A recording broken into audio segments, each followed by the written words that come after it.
இயேசுவின் 12 சீஷர்கள். அப்பொழுது அவர் தம்முடைய 12 சீஷர்களையும் தம்மிடத்தில் வரவழைத்து அசுத்த ஆவிகளை துரத்தவும் சகல வியாதிகளையும் சகல நோய்களையும் நீக்கவும் அவர்களுக்கு அதிகாரம் கொடுத்தார். அந்த 12 அப்போஸ்தலருடைய நாமங்களாவன: முந்தினவன் பேதுரு என்னப்பட்ட சீமோன், அவன் சகோதரன் அந்திரேயா, செபதேயுவின் குமாரன் யாக்கோபு, அவன் சகோதரன் யோவான், பிலிப்பு, பர்த்தலமேயு, தோமா, ஆயக்காரனாகிய மத்தேயு, அல்பேயுவின் குமாரன் யாக்கோபு, ததேயு என்னும் மறுநாமமுள்ள லெபேயு, கானானியனாகிய சீமோன், அவரை காட்டிக் கொடுத்த யூதாஸ் காரியோத்து என்பவைகளே. இயேசு கிறிஸ்து 12 பேரை தம்முடைய அப்போஸ்தலர்களாக அபிஷேகம் பண்ணுகிறார். இவர்கள் எல்லோரும் இதுவரையில் இயேசு கிறிஸ்துவின் சீஷர்களாக இருந்தவர்கள். சிறிது காலத்திற்கு முன்பு இயேசு கிறிஸ்து இவர்களை தமது சீஷர்களாக அழைத்தார். இவர்கள் இயேசுவை பின்பற்றுகிறார்கள். இவர்கள் மனுஷரை பிடிக்கிறவர்களாக இருக்க வேண்டும் என்று இயேசு கிறிஸ்து வாக்கு பண்ணினார்.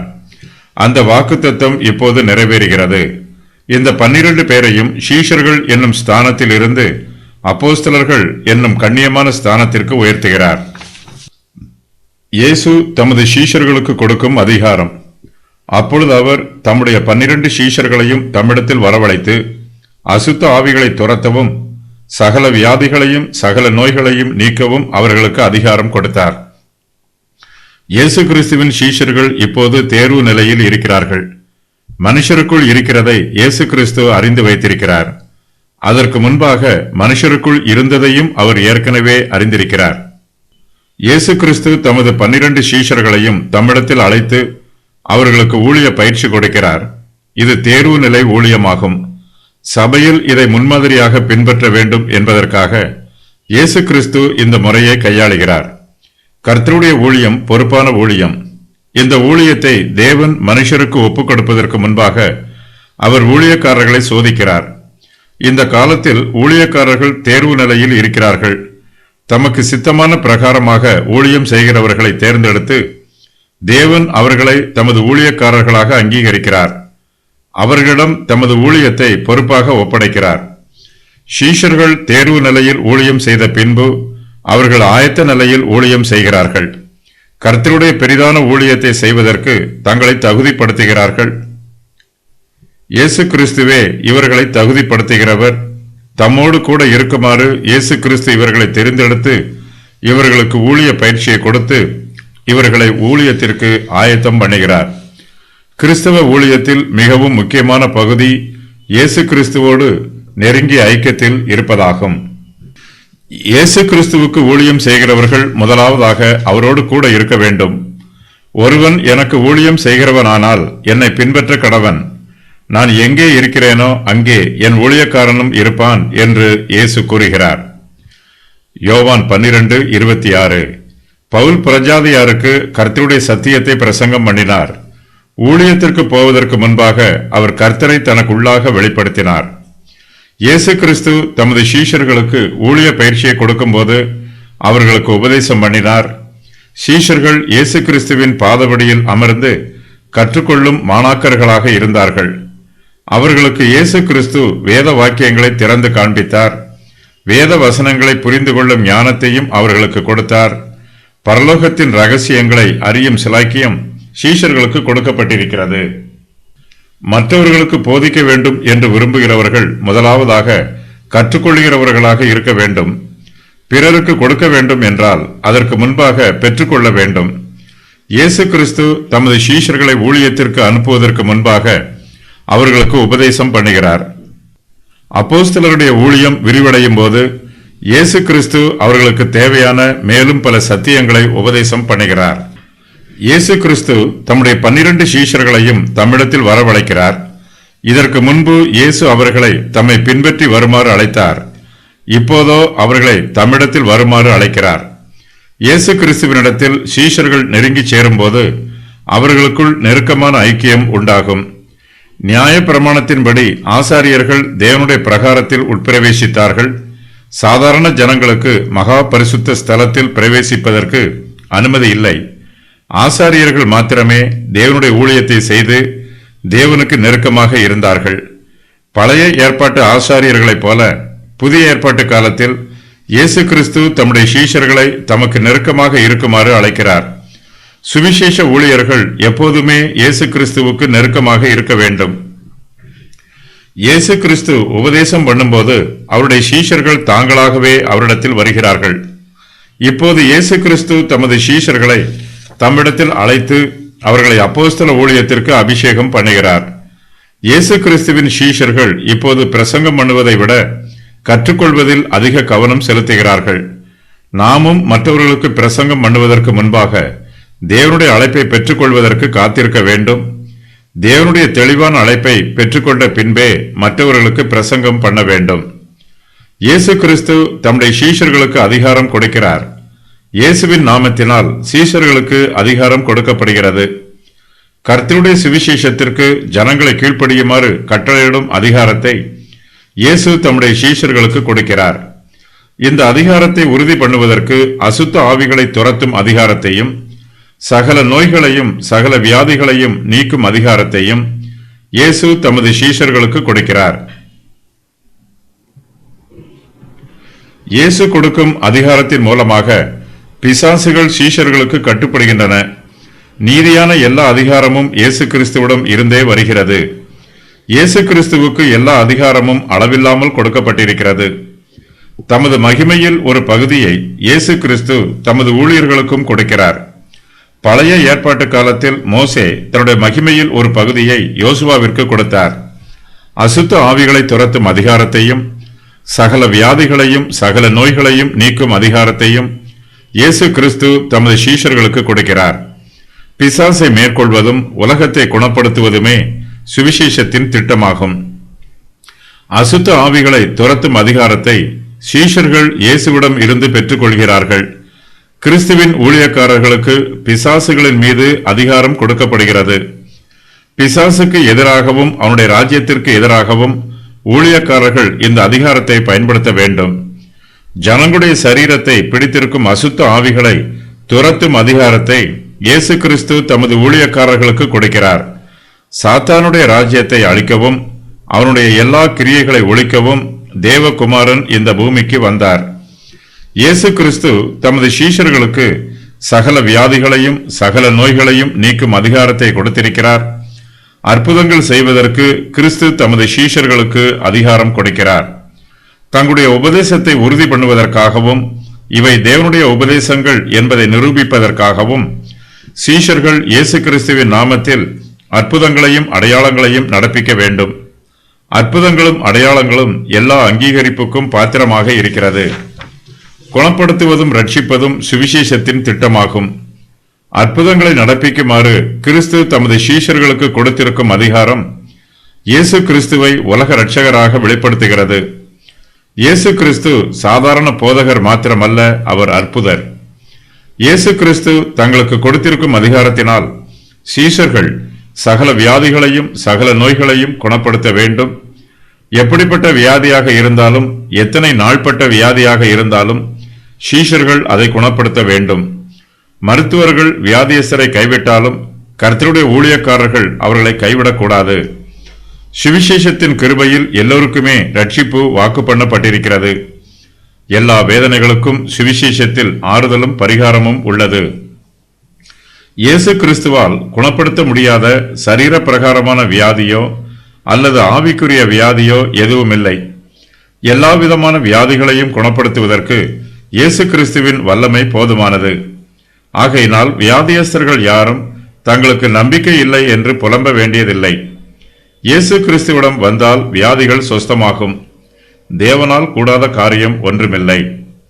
இயேசு கிறிஸ்து தேவனுடைய சித்தத்தை தெரிந்து கொள்கிறதற்காக இரவு முழுதும் ஜெபம் பண்ணிய பின்பு 12 சீஷர்களை தேர்ந்தெடுத்தார். இயேசு கிறிஸ்து அசுத்த ஆவிகளை துரத்தவும் சகல வியாதிகளையும் சகல நோய்களையும் நீக்கவும் அவர்களுக்கு அதிகாரம் கொடுத்தார். இதுவே வல்லமையின் ரகசியம். கர்த்தர் கொடுக்காமல் யாரும் அதிகாரத்தை பெற்றுக்கொள்ள முடியாது.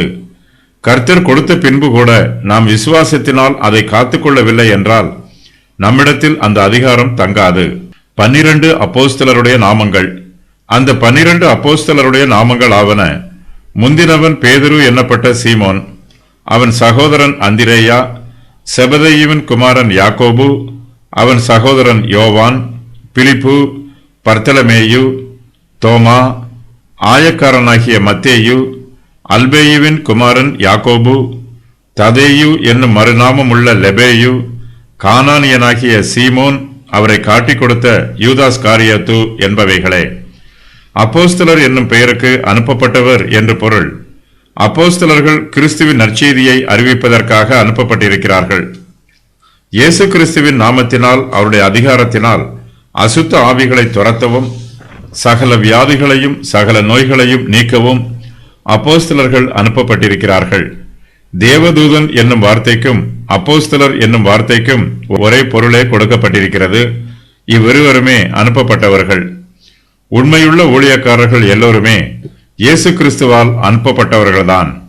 ஆயினும் இயேசு கிறிஸ்து தமது ஊழியத்திற்காக அனுப்பிய 12 சீஷர்களும் அப்போஸ்தலர் என்னும் விசேஷித்த நாமத்தினால் அழைக்கப்படுகிறார்கள். இந்த அப்போஸ்தல ஊழியமும் அப்போஸ்தல ஸ்தானமும் விசேஷமானது. தேவனுடைய ராஜ்யத்தில் இந்த 12 அப்போஸ்தலர்களும் பிரதான ஸ்தானத்தில் இருக்கிறார்கள். இயேசு கிறிஸ்துவும் தம்மை அப்போஸ்தலராக வெளிப்படுத்தி இருக்கிறார். பிதாவானவர் இயேசு கிறிஸ்துவை அனுப்பி இருக்கிறார். அதுபோல இயேசு கிறிஸ்து தமது சீஷர்களை அனுப்பி இருக்கிறார். பிதா என்னை அனுப்பினது போல நானும் உங்களை அனுப்புகிறேன் என்று இயேசு கிறிஸ்து தமது சீஷர்களிடம் கூறுகிறார். தீர்க்கதரிசிகள் தேவனுடைய நற்செய்தியாளர்கள் என்று அழைக்கப்படுகிறார்கள். இயேசு கிறிஸ்துவனுடைய அப்போஸ்தலர்களின் எண்ணிக்கை 12 ஆகும். இஸ்ரவேலின் 12 கோத்திரத்தை நினைவு கூறுவதற்காக இயேசு கிறிஸ்து தமக்கு 12 அப்போஸ்தலர்களை தெரிந்தெடுக்கிறார். சுவிசேஷ ஊழியம் செய்யும் சபையானது தேவனுடைய இஸ்ரவேலாக இருக்க வேண்டும். சபைக்கு முதலாவதாக யூதர்களை அழைத்து வர வேண்டும். அப்போஸ்தலர்கள் ஆவிக்குரிய தகப்பனை போல் இருக்கிறார்கள். இவர்கள் கிறிஸ்துவின் சந்ததியை பெற்றெடுக்க வேண்டும். இஸ்ரவேல் ஜனத்தார் தங்கள் மாம்சத்திற்கு அடிமைகளாக இருந்தார்கள். தங்களுடைய மீறுதல்களினாலும் பாவங்களினாலும் அவர்கள் தேவனை விட்டு விலகி போனார்கள். தேவனும் அவர்களை புறக்கணித்து விட்டார். இங்கு பிரதிஷ்டை பண்ணப்பட்டிருக்கும் 12 அப்போஸ்தலர்களும் மற்றொரு இஸ்ரவேலுக்கு ஆவிக்குரிய பெற்றோராக இருக்கிறார்கள். இந்த 12 அப்போஸ்தலர்களும் தங்களுடைய உபதேசங்களினால் இஸ்ரவேலின் 12 கோத்திரங்களை நியாயம் விசாரிப்பார்கள். இயேசு கிறிஸ்து தம்முடைய சீஷர்களிடம், நீங்கள் என் ராஜ்யத்திலே என் பந்தியில் போஜனம் பண்ணி இஸ்ரவேலின் 12 கோத்திரங்களையும் நியாயம் தீர்க்கிறவர்களாய் சிங்காசனங்களின் மேல் உட்காருவீர்கள் என்று கூறுகிறார். லூக்கா 22:30. மத்தேயு அப்போஸ்தலர்களின் பெயர்களை வரிசையாக எழுதுகிறார். அப்போஸ்தலருடைய அட்டவணையில் தங்களுடைய பெயர் இடம் பெற்றிருப்பது சீஷர்களுக்கு பெருமையான காரியம். இதற்காக அவர்கள் சந்தோஷப்படலாம். நம்முடைய நாமங்கள் பரலோகத்தில் எழுதியிருக்கிறதற்காக நாமும் சந்தோஷப்பட வேண்டும். 12 அப்போஸ்தலர்களில் ஒரு சில அப்போஸ்தலர்களை பற்றி அதிக விவரம் தெரியவில்லை. கானானியனாகிய சீமோன், பர்த்தலமேயு ஆகியோரை பற்றி வேறு விவரம் எதுவும் வேத வசனங்களின் மூலமாக தெரியவில்லை. இயேசு கிறிஸ்துவின் ஊழியக்காரர்கள் எல்லோரும் ஒன்றுபோல பிரபல்யமாக இருப்பதில்லை. எல்லா ஊழியக்காரர்களின் ஊழியங்களையும் ஜனங்கள் ஒன்றுபோல் அங்கீகரிப்பதில்லை. அப்போஸ்தலருடைய பெயர்கள் 2 சேர்த்து கொடுக்கப்பட்டிருக்கிறது. இயேசு கிறிஸ்து தமது ஊழியத்திற்கு 2 பேராக அனுப்புகிறார். ஊழியத்திற்கு 2 பேராக போகும்போது அவர்கள் ஒருவருக்கொருவர் உதவியாக இருப்பார்கள். இருவரும் சேர்ந்து கிறிஸ்துவுக்கும் ஆத்துமாக்களுக்கும் சிறப்பாக ஊழியம் செய்வார்கள். ஒருவர் மறந்து போனதை மற்றொருவர் நினைவு கூறுவார். இயேசு கிறிஸ்துவின் சீஷர்களில் 6 பேர் சகோதரர்கள். பேதுரு, அந்திரேயா என்பவர்களும், யாக்கோபு, யோவான் என்பவர்களும், மற்றொரு யாக்கோபு, லெபேயு என்பவர்களும் சகோதரர்கள் ஆவார்கள். சரீர பிரகாரமாக சகோதரர்களாக இருக்கிறவர்கள் இப்போது இயேசு கிறிஸ்துவின் கிருபையினால் ஆவிக்குரிய சகோதரர்களாக இருக்கிறார்கள். கிறிஸ்துவின் அன்பினால் இவர்கள் கூட்டி சேர்க்கப்பட்டிருக்கிறார்கள். அப்போஸ்தலர்களுடைய பெயர்களில் பேதுருவின் பெயர் முதலாவதாக கூறப்பட்டிருக்கிறது. ஏனெனில் இவரே முதலாவதாக அழைக்கப்பட்டவர். ஒருவேளை பேதுரு மற்ற சீஷர்களுக்கு ஒரு தலைவரைப் போல முன் சென்றிருக்கலாம். மற்ற சீஷருடைய காரியங்களை பேதுரு இயேசு கிறிஸ்துவிடம் எடுத்து கூறுபவராக இருக்கலாம். பல சமயங்களில் பேதுரு மற்ற சீஷர்களுக்கு வாயாக செயல்பட்டிருக்கிறார். பேதுருவின் பெயர் முதலாவதாக கூறப்பட்டிருக்கிற போதிலும் இவருக்கென்று விசேஷித்த அதிகாரம் எதுவும் கொடுக்கப்படவில்லை. மற்ற அப்போஸ்தலர்களுக்கு கொடுக்கப்பட்ட அதே அதிகாரமே பேதுருவுக்கும் கொடுக்கப்பட்டிருக்கிறது. இயேசு கிறிஸ்துவின் ஊழிய அழைப்பு புனிதமானது. இயேசுவின் ஊழியம் மனுஷரை மேன்மைப்படுத்துவதற்காக நடைபெறுவதில்லை. கர்த்தருடைய ஊழியம் தேவ நாம மகிமைக்காகவும் பரிசுத்தவான்களின் பிரயோஜனத்திற்காகவும் மாத்திரமே நடைபெற வேண்டும். மத்தேயுவின் பெயர் தோமாவின் பெயரோடு இங்கு சேர்த்து கூறப்பட்டிருக்கிறது. இந்த சுவிசேஷத்தில் முதலாவது தோமாவின் பெயரும் அதன் பின்பு மத்தேயுவின் பெயரும் வருகிறது. இந்த சுவிசேஷத்தின் ஆசிரியர் மத்தேயு. இவர் தான் எழுதின சுவிசேஷத்தில் தன்னை தாழ்த்தி தோமாவின் பெயருக்கு அடுத்ததாக தன் பெயரை எழுதுகிறார். மார்க்கு, லூக்கா ஆகியோர் எழுதின சுவிசேஷங்களில் மத்தேயுவின் பெயர் தோமாவின் பெயருக்கு முன்பாக வருகிறது. கிறிஸ்துவின் சீஷர்கள் மற்ற சீஷர்களின் நன்மைகளை விசாரிக்கிறவர்களாக இருக்கிறார்கள். ஒருவரை ஒருவர் கனப்படுத்துகிறார்கள். மற்ற சுவிசேஷங்களில் இவருடைய பெயர் மத்தேயு என்று மாத்திரமே கூறப்பட்டிருந்தாலும் இந்த சுவிசேஷத்தில் ஆயக்காரனாகிய மத்தேயு என்று கூறப்பட்டிருப்பது ஒரு விசேஷமாகும். ஆயக்காரன் என்னும் வேலை யூதர்களுக்கு அவமரியாதையான வேலை. மத்தேயு தன் பெயரோடு இந்த அவமானத்தையும் சேர்த்துக் கொள்கிறார்.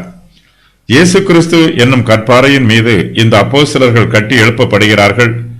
கிறிஸ்து தங்களை ஊழியத்திற்கு அழைத்ததற்கு முன்பு தங்களுடைய நிலைமையை இவர்கள் மறவாமல் நினைவு கூறுகிறார்கள். பழையதை நினைவு கூர்ந்தால் நாம் இன்று இருக்கும் நிலைக்காக தேவனுடைய கிருபையை நினைவு கூர்ந்து அவரை துதிப்போம். இன்று அப்போஸ்தலராக இருக்கும் மத்தேயு இதற்கு முன்பு ஆயக்காரனாக இருந்தார். கானானியனாகிய சீமோனுக்கு செலோத்தே என்னப்பட்ட சீமோன் என்னும் மறுபெயரும் உள்ளது. இயேசு கிறிஸ்துவை காட்டிக் கொடுத்த யூதாஸ் காரியோத்தின் பெயர் இறுதியில் கொடுக்கப்பட்டிருக்கிறது. இவனுடைய பெயரை கூறும் போதெல்லாம் இயேசு கிறிஸ்துவை காட்டிக் கொடுத்தவன் என்னும் அவப்பெயரும் சேர்ந்தே வருகிறது. இயேசு கிறிஸ்துவின் அப்போஸ்தலர்களுக்கு மத்தியில் யூதாஸ் காரியோத்தும் இருக்கிறான்.